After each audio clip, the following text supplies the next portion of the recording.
은퇴 후 집 한 채만 믿었다가 노후 생활비가 무너지는 순간 많은 사람들이 은퇴를 앞두고 이렇게 생각합니다. 그래도 집 한 채는 있으니까 괜찮겠지. 평생 열심히 일해서 마련한 내 집 한 채는 단순한 부동산이 아닙니다. 가족을 지켜온 공간이고 인생의 성과이고 노후를 버티게 해줄 마지막 안전판처럼 느껴집니다. 하지만 은퇴 후 실제 생활로 들어가 보면 상황은 달라질 수 있습니다. 집은 있는데 매달 쓸 돈이 부족합니다. 집은 있는데 병원비가 걱정됩니다. 집은 있는데 관리비와 세금이 부담됩니다. 집은 있는데 자녀에게 손 벌리기는 싫습니다. 집은 있는데 막상 팔려고 하면 어디로 가야 할지 막막합니다. 이것이 바로 집 한 채만 믿은 노후의 현실적인 위험입니다. 노후의 가장 무서운 것은 집이 없는 것만이 아닙니다. 오히려 더 무서운 것은 집은 있는데 현금이 없는 상황입니다. 자산은 있지만 생활비가 없는 노후.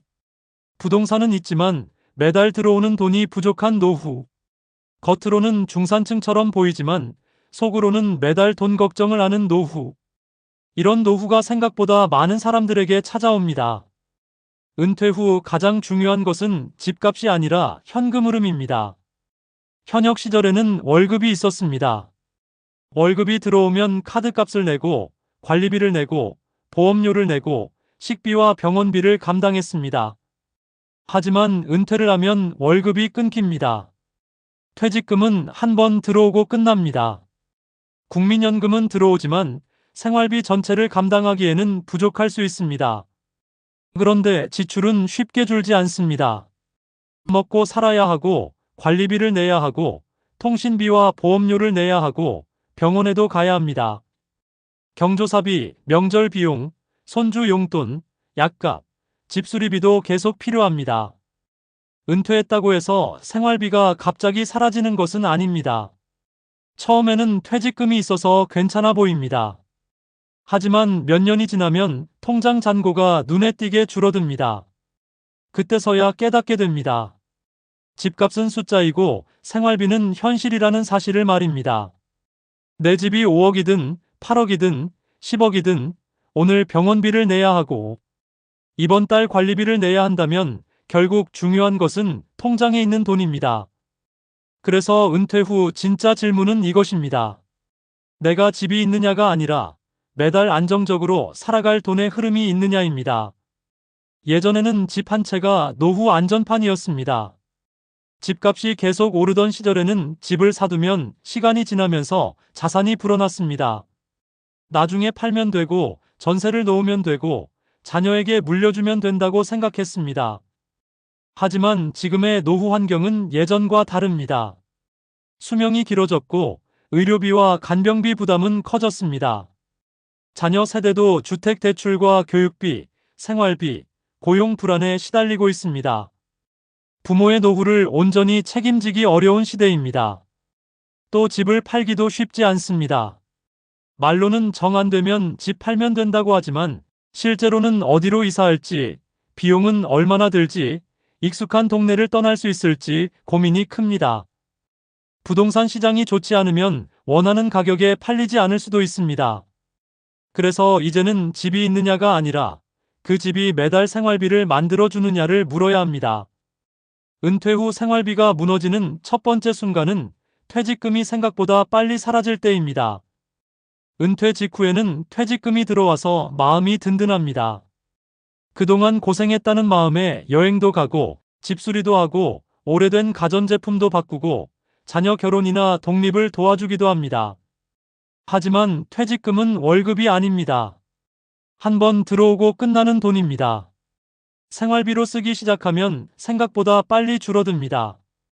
한 달 생활비가 250만 원이면 1년에 3천만 원이 필요합니다. 10년이면 3억 원입니다. 여기에 병원비, 간병비, 집수리비, 자녀 지원비 같은 큰 돈은 따로 들어갑니다. 퇴직금은 노후의 시작 자금이지 평생 생활비가 아닙니다. 집 한 채가 있어도 퇴직금이 줄어드는 속도를 막지 못하면 노후 생활비는 흔들리기 시작합니다. 두 번째 순간은 국민연금만으로 생활이 안 된다는 것을 깨달을 때입니다. 많은 사람들이 은퇴 후 국민연금을 기대합니다. 그래도 연금이 나오니까 괜찮겠지 하고 생각합니다. 하지만 국민연금은 모든 생활비를 해결해주는 만능수단이 아닙니다. 식비만 필요한 것이 아닙니다. 관리비, 건강보험료, 보험료, 통신비, 교통비, 경조사비, 병원비, 약값, 난방비, 냉방비가 계속 나갑니다. 혼자 산다고 지출이 절반으로 줄어드는 것도 아닙니다. 국민연금이 들어오는 날은 반갑지만 카드값과 관리비와 보험료를 내고 나면 금방 줄어듭니다. 그때 깨닫게 됩니다. 집이 있다고 노후 생활비가 해결되는 것은 아니구나. 집은 내 이름으로 되어 있지만 매달 쓸 돈은 따로 필요하구나. 세 번째 순간은 대출이 남아있는 집이 노후의 짐이 될 때입니다. 집 한 채가 있다고 해도 대출이 없는 집과 대출이 남아있는 집은 완전히 다릅니다. 현역 시절에는 대출이 있어도 월급으로 버틸 수 있었습니다. 하지만 은퇴 후에는 소득이 줄어듭니다. 그런데 대출 상환은 그대로 남아 있습니다. 이때 대출은 노후 생활비를 갉아먹는 큰 부담이 됩니다. 집값이 올랐다고 해도 매달 이자가 빠져나가면 생활비는 줄어듭니다. 금리가 높아지면 부담은 더 커집니다. 은퇴 후 대출은 단순한 금융 문제가 아니라 심리적인 문제이기도 합니다. 매달 이자가 나가면 불안해지고 집을 팔아야 하나 고민하게 됩니다. 젊을 때의 대출은 자산을 키우는 도구가 될 수 있지만 은퇴 후의 대출은 생활비를 압박하는 무거운 짐이 될 수 있습니다. 네 번째 순간은 집 수리비와 관리비가 생각보다 크게 나갈 때입니다. 집은 가지고만 있어도 돈이 들어갑니다. 아파트라면 관리비가 있고 단독주택이라면 수리비가 있습니다. 오래된 집이라면 보일러, 배관, 창호, 욕실, 누수, 전기시설 문제가 생길 수 있습니다. 젊을 때는 이런 비용을 월급으로 감당했습니다. 하지만 은퇴 후에는 한 번의 큰 수리비도 통장에 큰 충격을 줍니다. 자녀가 독립한 뒤에는 예전에 넓은 집이 부부 둘 또는 혼자 사는 집이 됩니다. 방은 비어있는데 관리비는 그대로입니다. 난방비도 나가고 청소도 힘들고 수리비도 큽니다. 그래서 은퇴 후에는 이렇게 물어봐야 합니다. 내가 이 집을 가진 것인가? 아니면 이 집이 나를 붙잡고 있는 것인가? 노후에 좋은 집은 비싼 집이 아니라 오래 버틸 수 있는 집입니다. 다섯 번째 순간은 병원비와 간병비가 생활비를 압도할 때입니다. 노후 생활비 붕괴의 가장 큰 변수는 건강입니다. 은퇴 전에는 생활비를 계산할 때 식비, 관리비, 통신비 정도를 생각합니다. 하지만 실제 노후에서 가장 무서운 지출은 의료비와 간병비입니다. 나이가 들면 병원에 갈 일이 많아집니다. 정기검진, 약값, 치과 치료, 관절 치료, 허리 치료, 눈 수술, 심혈관 검사도 필요할 수 있습니다. 더 큰 문제는 간병입니다. 몸이 불편해져서 혼자 생활하기 어려워지면 누군가의 도움이 필요합니다. 가족이 직접 돌볼 수 있으면 좋지만 현실적으로 쉽지 않은 경우가 많습니다. 간병인을 쓰거나 요양병원, 요양시설을 고려해야 하는 순간이 오면 생활비 구조가 크게 흔들립니다. 이때 집 한 채가 있다고 해도 당장 간병비를 내야 합니다. 건강이 무너지면 노후 재정도 함께 흔들립니다. 그래서 집 한 채를 믿기 전에 아플 때 버틸 돈이 있는지 확인해야 합니다. 여섯 번째 순간은 자녀에게 준 돈이 다시 돌아오지 않을 때입니다. 부모 마음은 어쩔 수 없습니다. 자녀가 결혼한다고 하면 도와주고 싶고, 집을 산다고 하면 보태주고 싶고, 사업을 시작한다고 하면 밀어주고 싶습니다. 하지만 은퇴 후의 돈은 다시 벌기 어렵습니다. 한번 빠져나간 목돈은 다시 채우기 어렵습니다. 자녀에게 준 3천만 원, 5천만 원, 1억 원은 부모의 노후 몇 년치 생활비일 수 있습니다. 더 위험한 것은 나중에 자녀가 도와주겠지 하고 생각하는 것입니다. 자녀가 나쁜 사람이어서가 아닙니다. 자녀도 대출, 교육비, 생활비, 직장 불안에 시달립니다. 은퇴 후 자녀 지원은 사랑의 문제이기도 하지만 생존의 문제이기도 합니다. 자녀를 돕더라도 내 노후를 흔들지 않는 범위에서 돕겠다는 원칙이 필요합니다. 7번째 순간은 집을 팔고 싶어도 팔 수 없을 때입니다. 많은 사람들이 정 안 되면 집 팔면 되지라고 말합니다. 하지만 실제 노후에서는 그렇게 간단하지 않습니다. 수십 년 살던 집을 떠나는 것은 쉬운 일이 아닙니다. 그 집에는 가족의 기억이 있고 동네 병원, 시장, 이웃, 단골 가게, 산책길까지 삶의 일부가 되어 있습니다. 거래 문제도 있습니다. 내가 팔고 싶다고 바로 팔리는 것이 아닙니다.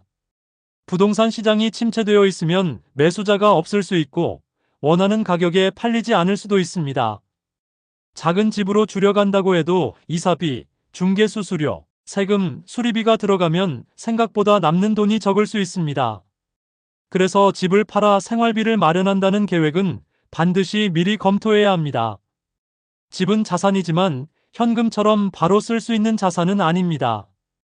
8번째 순간은 배우자가 먼저 떠나고 생활비 구조가 바뀔 때입니다. 부부가 함께 살 때는 소득과 지출을 함께 계산합니다. 하지만 배우자 한 사람이 먼저 세상을 떠나면 소득 구조가 달라질 수 있습니다. 일부 연금은 줄어들 수 있고 보험금이나 상속 문제도 생길 수 있습니다. 반대로 지출은 크게 줄지 않을 수 있습니다. 혼자 살아도 관리비는 그대로이고 전기요금, 난방비, 통신비도 크게 줄지 않습니다. 병원비는 오히려 늘 수 있습니다. 또 하나 중요한 것은 돈 관리입니다.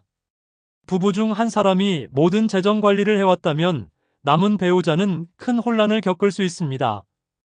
그래서 은퇴 후 부부는 반드시 서로의 재정 상황을 공유해야 합니다.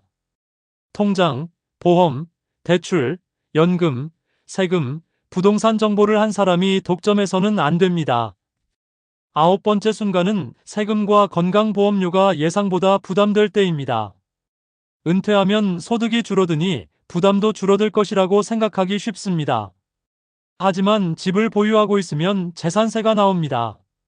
집을 팔면 양도소득세 문제가 생길 수 있고 자녀에게 증여하거나 상속할 때도 세금 문제가 생깁니다. 건강보험료도 중요합니다. 소득은 줄었는데 집이 있다는 이유로 부담은 남아있는 상황이 생길 수 있습니다. 집은 있는데 돈이 없습니다. 그런데 집이 있다는 이유로 비용은 발생합니다. 집을 팔자니 살 곳이 걱정되고 그냥 살자니 생활비가 부족합니다. 그래서 은퇴 전에는 세금과 건강보험료를 대략이라도 계산해 봐야 합니다. 10번째 순간은 물가 상승이 조용히 노후를 갉아먹을 때입니다. 은퇴할 때는 한 달 200만 원이면 충분할 것 같아도 5년 뒤, 10년 뒤에도 같은 생활을 할 수 있을지는 모릅니다. 식료품 가격은 오르고 외식비도 오르고 전기요금, 가스요금, 교통비도 오릅니다. 병원비와 약값도 부담스럽게 느껴집니다. 문제는 은퇴자의 소득은 물가만큼 늘지 않는 경우가 많다는 것입니다. 고정된 연금과 줄어드는 예금으로 살아가는데 물가는 계속 오르면 생활 수준은 점점 낮아질 수 있습니다. 외식을 줄이고 친구 모임을 줄이고 병원도 미루게 됩니다. 집 한 채가 물가 상승을 막아주지는 않습니다. 그래서 노후 생활비는 지금 기준이 아니라 앞으로 10년, 20년, 30년 기준으로 봐야 합니다. 집 한 채 노후에서 가장 큰 착각은 집값이 오르면 다 해결된다는 생각입니다. 하지만 집값 상승과 생활비는 다른 문제입니다. 집값이 올라도 통장에 돈이 들어오는 것은 아닙니다. 집값이 올라도 오늘 병원비나 이번 달 관리비를 대신 내주지 않습니다. 집값은 팔거나 담보로 활용하거나 주택연금처럼 현금 흐름으로 바꿔야 실제 생활비가 됩니다. 그냥 살고 있는 집은 숫자상 자산일 뿐 매달 생활비를 만들어주지는 않습니다. 그래서 은퇴자는 반드시 물어봐야 합니다. 이 집은 내 노후를 지켜주는 집인가? 아니면 내 현금 흐름을 막고 있는 집인가? 그렇다면 집 한 채를 가진 은퇴자는 어떻게 해야 할까요? 무조건 집을 팔라는 이야기는 아닙니다. 집은 안정감을 주고 노후의 거주 안정은 매우 중요합니다. 하지만 집을 사는 공간으로만 볼 것이 아니라 노후 재정 계획 속에서 다시 바라봐야 합니다. 주택연금을 검토할 수 있습니다. 집을 담보로 매달 일정한 돈을 받는 방식이기 때문에 집을 팔지 않고 살면서 현금 흐름을 만들 수 있습니다. 다만 가입 조건, 수령액, 배우자 승계, 상속 문제를 꼼꼼히 따져봐야 합니다. 집을 줄이는 방법도 생각할 수 있습니다. 넓은 집에서 작은 집으로 옮기고 남는 돈을 노후 자금으로 활용하는 방식입니다. 하지만 이사비, 중개수수료, 세금, 수리비, 생활권 변화까지 함께 계산해야 합니다. 일부 공간 활용이나 임대 가능성도 검토할 수 있습니다. 다만 법적 요건, 안전 문제, 세금 문제, 가족 동의가 필요합니다. 무엇보다 자녀와 솔직하게 이야기해야 합니다.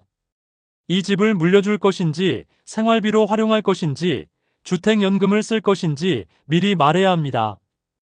부모의 집은 자녀의 미래 재산이기 전에 부모의 현재 생존 자산입니다. 이 점을 분명히 해야 합니다. 노후 생활비를 무너뜨리지 않으려면 먼저 월 지출표를 만들어야 합니다. 은퇴 준비에서 가장 먼저 해야 할 일은 투자 상품을 찾는 것이 아닙니다. 한 달에 얼마가 나가는지 정확히 적어보는 것입니다.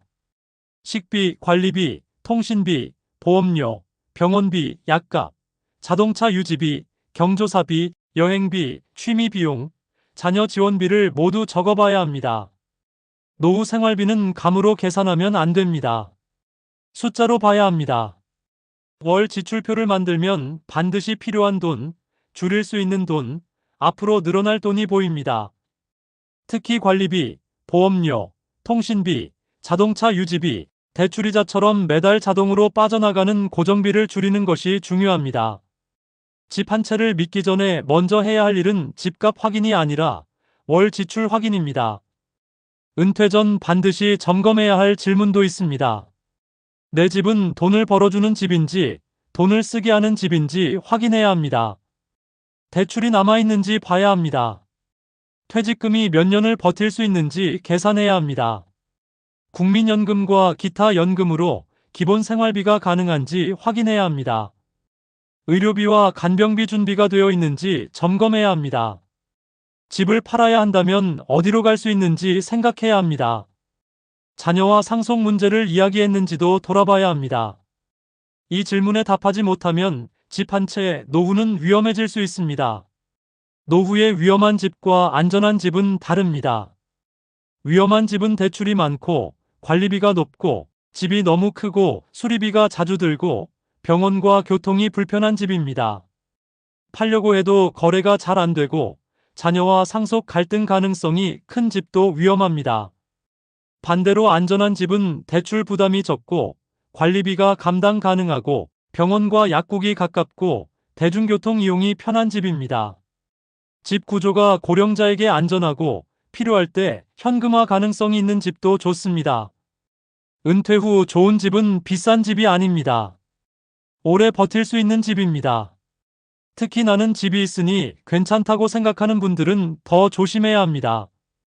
고정 수입이 국민연금뿐인 사람, 집은 있지만 현금성 자산이 거의 없는 사람, 대출이 남아있는 사람, 자녀에게 큰 돈을 지원한 사람, 보험료 부담이 큰 사람, 관리비가 높은 집에 사는 사람, 배우자와 재정 정보를 공유하지 않는 사람, 병원비와 간병비 계획이 없는 사람, 집을 팔면 갈 곳이 없는 사람, 상속을 당연하게 생각하는 자녀와 충분히 대화하지 않은 사람은 집 한 채 노후가 위험해질 수 있습니다.